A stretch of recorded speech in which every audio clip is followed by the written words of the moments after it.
Buenas tardes, Francisco Lario de Revista Abril, una vez más conversando. Esta es la tercera conversación con Oscar René Vargas Escobar acerca del presente y el futuro de Nicaragua. Bienvenido de nuevo, Oscar René. Saludos, Francisco. La primera conversación que tuvimos hablábamos de cuáles son las principales fuerzas, los principales actores en el drama político nicaragüense. En la segunda conversación hablamos de cuáles eran los diferentes escenarios posibles para una salida de la crisis, entendiendo una salida de la crisis como un rango de escenarios desde la perpetuación de la dictadura hasta, digamos, el colapso de, a través de ya sea una insurrección o un golpe de Estado, y en el medio estaban escenarios tales como la implosión de la cual has venido hablando.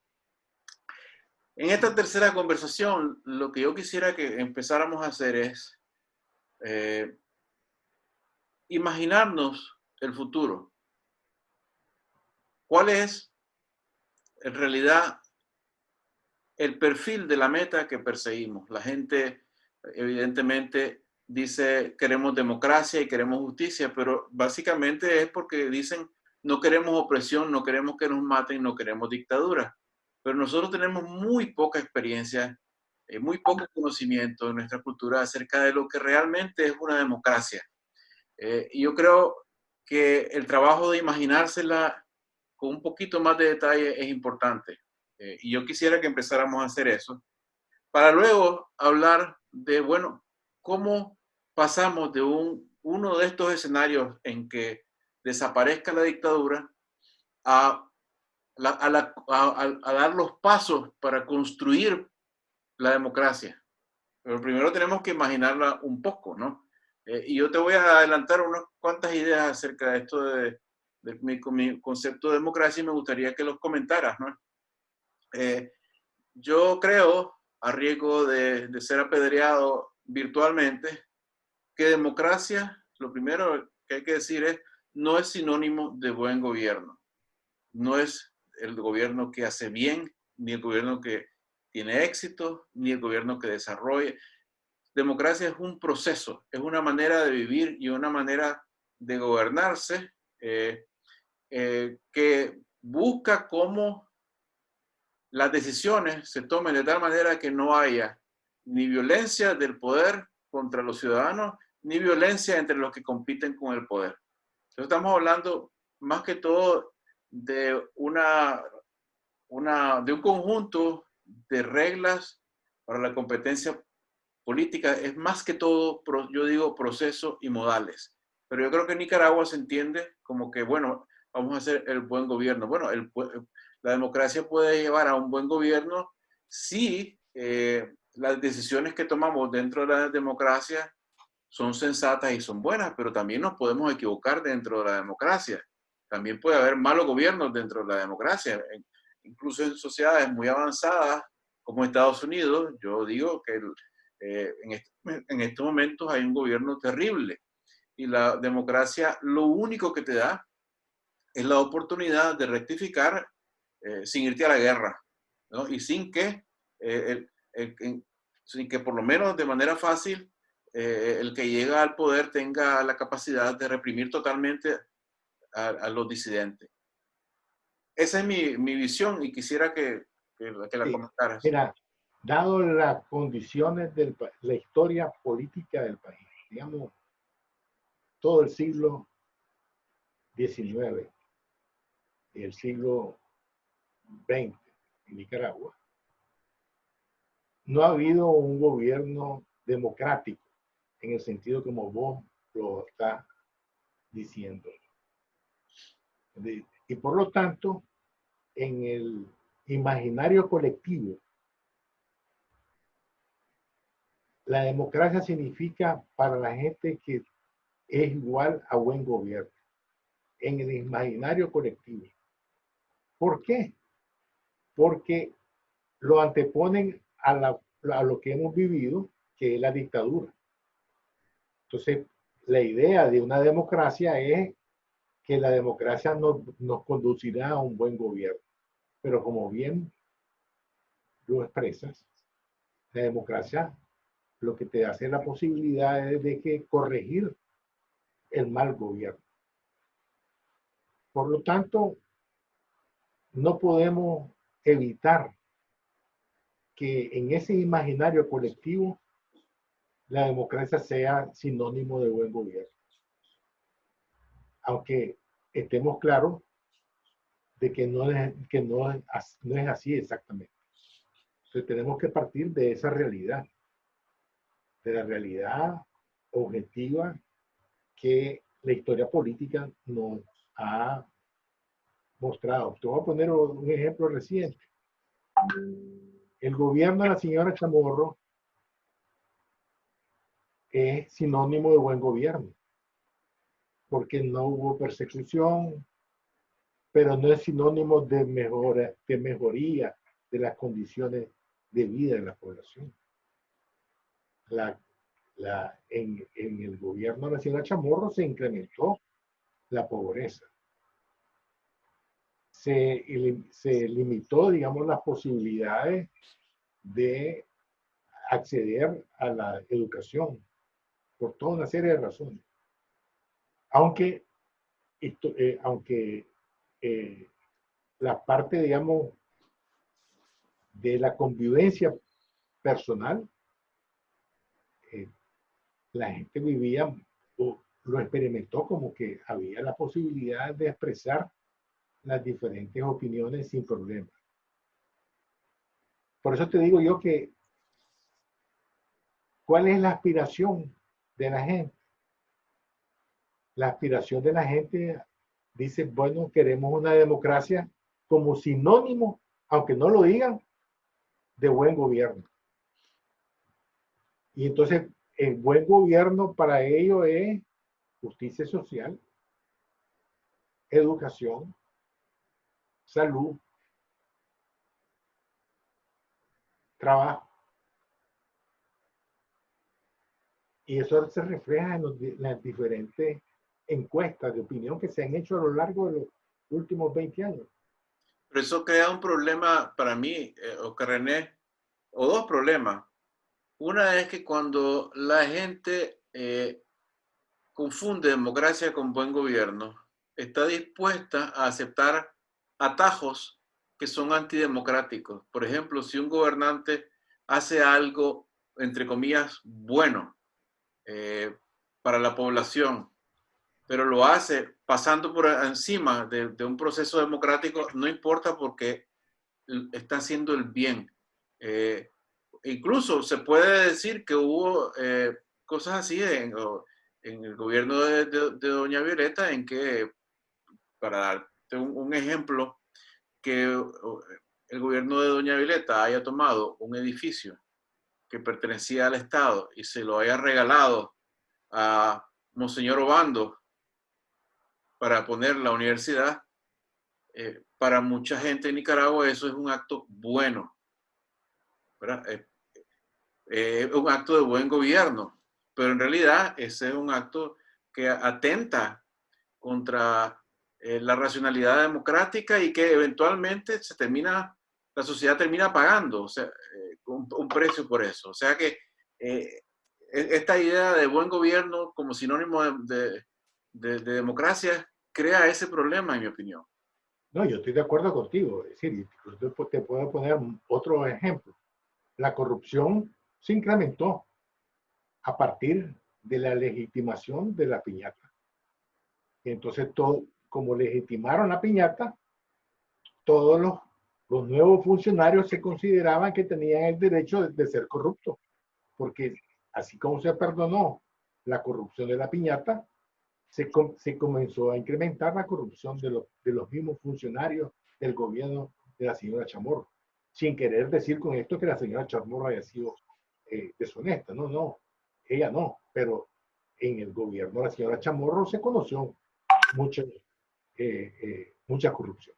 Y ahí también un problema con las expectativas, Oscar René. El segundo problema para mí de asociar buen gobierno con democracia es que todo eso que mencionaste sobre progreso social y material, en realidad alcanzar progreso social y material no es un logro que pueda conseguirse de un día para otro, requiere trabajo. No, Y entonces si la gente usa esa vara para medir nada más la existencia de la democracia, la exigencia que van a colocar en el proceso y en los líderes no es una que se pueda satisfacer. Entonces, crea unas expectativas que yo creo que son desestabilizadoras. sí, mira, voy a decirte lo que yo creo, ¿verdad? Y para poder demostrar las diferencias. Una democracia debiera de tener un decálogo de principios. Anticorrupción, básico. La lucha contra la impunidad, el deseo, el asunto de la educación como base de la formación del futuro de la sociedad. Sin educación, sin formación educativa, la sociedad no va a cambiar. Por lo tanto, hay que formar nueva gente que tenga una capacidad de pensar, de lucubrar, de tomar decisiones propias y poder discernir. Para eso la educación es básica. Esto implicaría, ¿vale?, que el Estado tiene que favorecer ese sector. Por lo tanto, también otra cosa fundamental es el asunto de la propiedad. No solamente la propiedad urbana, sino la propiedad de la tierra. Es decir, sin propiedad, sin asegurar la propiedad de la tierra para la mayoría de la población, es una ilusión de creer que las posibilidades de salir de la pobreza no es viable. Voy a ponerte un ejemplo. A lo largo de 1990 para la fecha, lo que se ha hecho es una mayor concentración de la propiedad urbana y rural. Lo que ha hecho que es, por lo tanto, más pobreza. Aquí ese es el otro tema, el otro kit del asunto.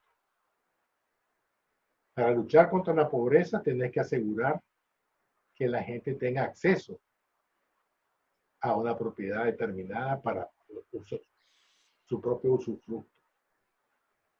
Es decir, que no solamente decir que hay que luchar contra la pobreza, sino que hay que ver cuál es el mecanismo que podés utilizar.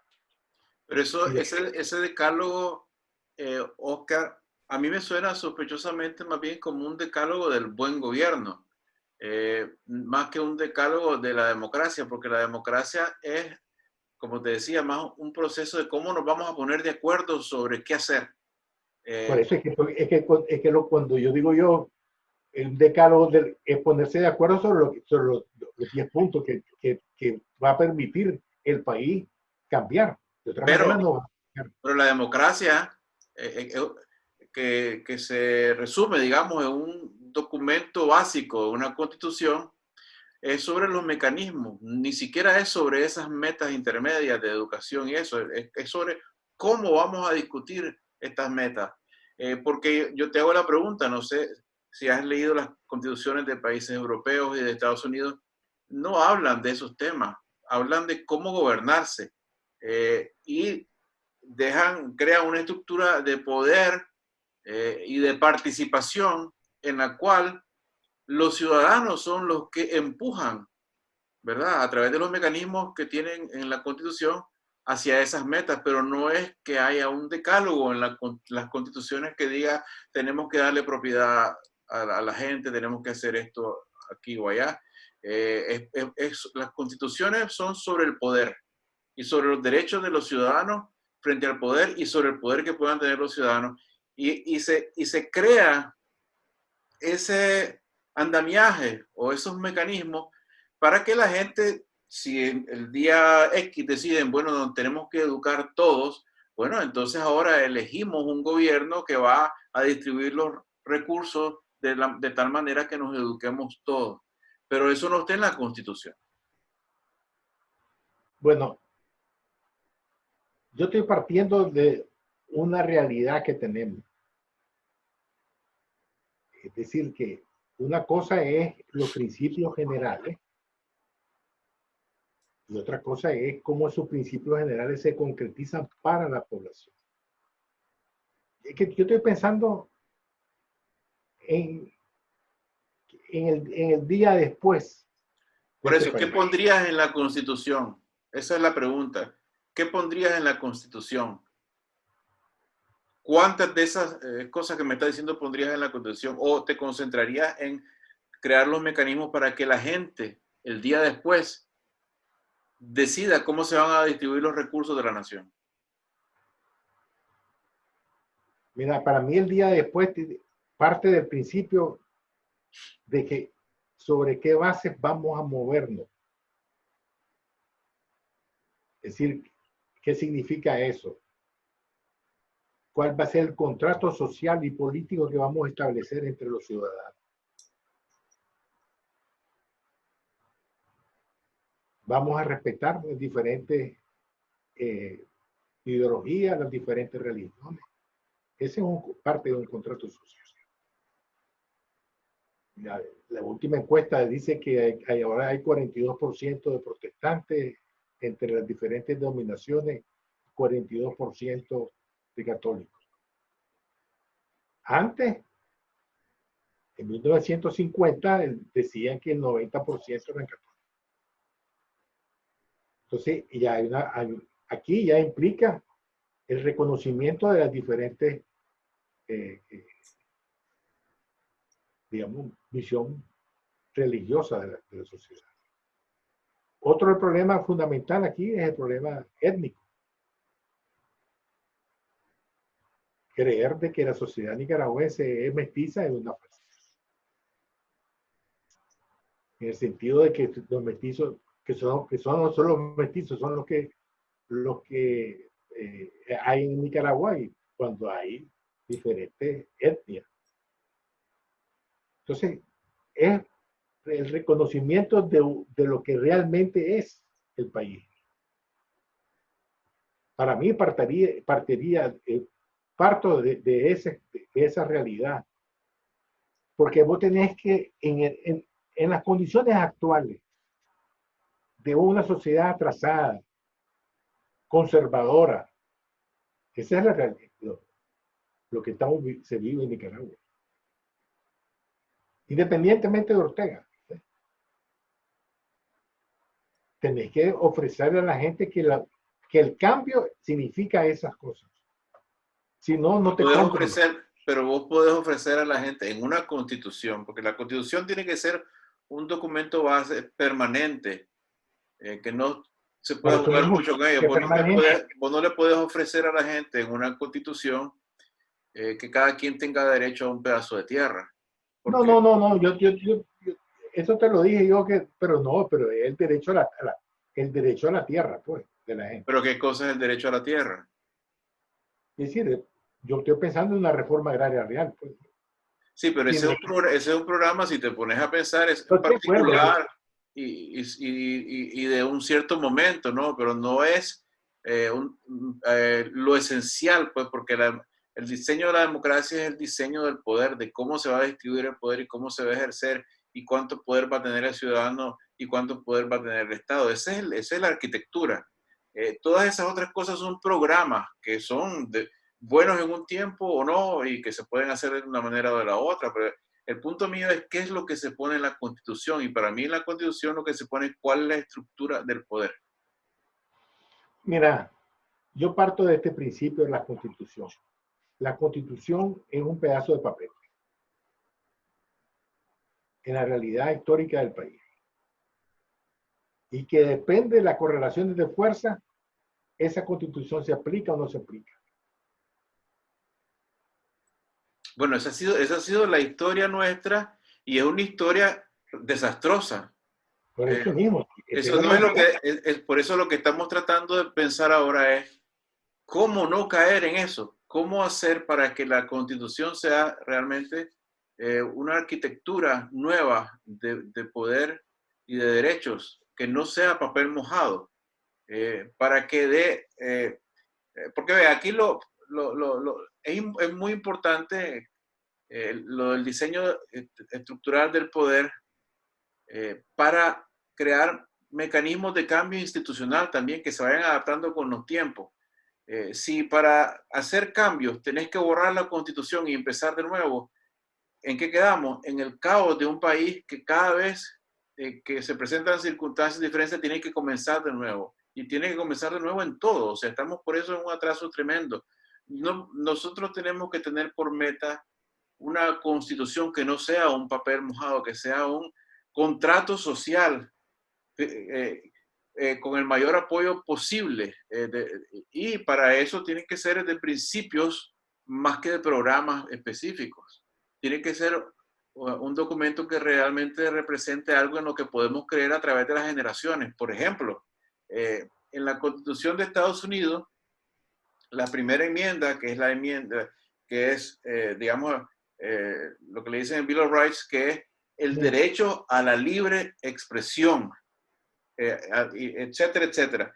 Y eso es algo que está ahí permanentemente, que es prácticamente un mandamiento sagrado, y lo que ocurre es, de tiempo en tiempo, cuando se producen conflictos o situaciones nuevas, se debate si tal persona está amparada por esa parte de la Constitución que es un principio. Sí, pero aquí también hay principios en las constituciones de aquí. El principio de la libertad de expresión es un principio que está en la Constitución de Nicaragua, pero no se respeta. ¿Ya? El principio de los derechos humanos también existe en la Constitución de Nicaragua. Por eso que te decía yo que el problema es que las constituciones van a depender de las correlaciones de fuerza que se establezcan. Voy a ponerte un ejemplo también en los Estados Unidos. En la Constitución de los Estados Unidos estaba el principio de que todos eran iguales. Pasaron 100 años para reconocer de que los negros no tenían derechos. Pasaron otros 100 años para darle el derecho a votar. Es decir, y la Constitución existía desde el comienzo ese principio que todos eran iguales ante la ley. Y todavía el día de hoy en los Estados Unidos hay justicia. Los principios son que todos son iguales ante la ley, pero no ante la policía. No, estamos de acuerdo, pero mira qué interesante. Lo que te quiero decir con esto es que la ley, ese principio general, que todos están ante la ley iguales, fue cambiando dependiendo de la correlación de fuerza que se fue estableciendo. Pero en la lucha por avanzar los derechos de los individuos en Estados Unidos, los principios básicos de la Constitución han sido un instrumento, han sido algo que como ha durado a través de todo este tiempo y es algo en lo cual la gente cree porque se ha inculcado y porque fue un consenso poderoso, la gente misma lo usa para a decir, bueno, miren, este derecho, esto que me está ocurriendo a mí ante la policía o ante los racistas o ante esto y lo otro, esto viola el principio de la Constitución y se usa la Constitución como un instrumento. ¿Cuándo ha sido entre nosotros la Constitución un instrumento de lucha para avanzar los derechos de las personas? Sí, hay. Lo que pasa es que el problema de Nicaragua, es decir, es que no se conoce la Constitución. Yo estoy de acuerdo contigo que hay muchas leyes que están en la Constitución muy específicas. que pudieran dejar de estar en la Constitución misma. Pero son tan específicas porque, porque porque las correlaciones de fuerza política hacen de que impongan candado en algunas de las leyes. Voy a ponerte un ejemplo sencillo. En la Constitución dice que no hay de 1930 y pico, que no era permitido la reelección, pero que, cambiando las correlaciones de fuerza después violaron esta misma ley. Entonces, por eso te digo yo que yo creo personalmente que las constituciones obedecen a las correlaciones de fuerzas sociales y políticas de un país. Los principios generales, estamos de acuerdo. Sí, el principio general de los derechos básicos de la población, que no es necesario decir, pero el principio general es que todos ciudadanos tienen derecho básico a la educación, a la salud, etcétera, etcétera. Es un principio general que todo el mundo está de acuerdo. Que el principio general de los derechos humanos, de que no pueden perseguirte por tus ideas, etcétera.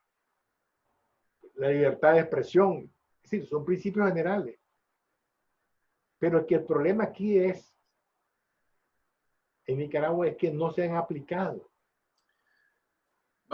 Yo creo que lo deberíamos dejar aquí en el siguiente sentido, porque bueno, vamos a aburrir más de la cuenta. Sí, eso es lo que estoy viendo. Pero yo creo que deberíamos repensar esto. Dos ideas. Una es correlación de fuerzas, que me parece a mí algo que es de corto plazo, en qué poder tienen las fuerzas en este momento. Pero hay otra cosa que es tal vez más determinante y más importante, que es en el fondo, cuál es la estructura real del poder en el país. Y yo creo que el tema de Nicaragua es que aún en el mejor de los casos ha habido un conflicto entre la letra escrita en un papel, ¿verdad? Que muchos han sido de inspiración liberal, ¿verdad? Correcto.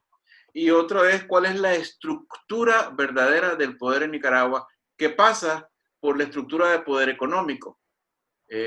Yo creo que ese es un tema que a mí me interesa mucho como economista, porque yo tengo la impresión, tengo la creencia de que, dada la estructura de poder económico de Nicaragua, la democracia es imposible, de que tiene que haber una modificación profunda de la estructura de poder económico para que pueda haber una verdadera democracia. Aparte de cambios políticos como la eliminación del ejército, la transformación de las Fuerzas Armadas y las cosas que has mencionado, pues que la educación, etcétera. Pero para mí lo fundamental no es no tratarlo todo como una situación, como un problema de correlación de fuerzas, porque eso cambia con el tiempo. Y si la Constitución va a cambiar cada vez que cambia la correlación de fuerzas, no va a haber continuidad institucional. Sí, pero que yo estaba pensando más que todo en la correlación de fuerza es en la correlación de los grupos de poder. Ese es el tema. ¿Ya? Pero ahí eso es estructural, sí. Exacto. Eso es estructural y sobre todo yo creo que para una próxima conversación, esto sí yo quisiera que lo tratáramos de conversar, incluso con datos y eso. El tema de la consideración del poder económico de Nicaragua, que para mí es mortal para cualquier experimento democrático, de dónde viene, cómo se puede cambiar, dadas las condiciones de miseria del país dentro del mercado mundial. Hay políticas que se aplicaron o se han aplicado para contrarrestar la concentración del poder económico, por ejemplo, en Estados Unidos, que es muy difícil pensar que se puedan aplicar en Nicaragua, ¿no? Por ejemplo, ¿Perdón?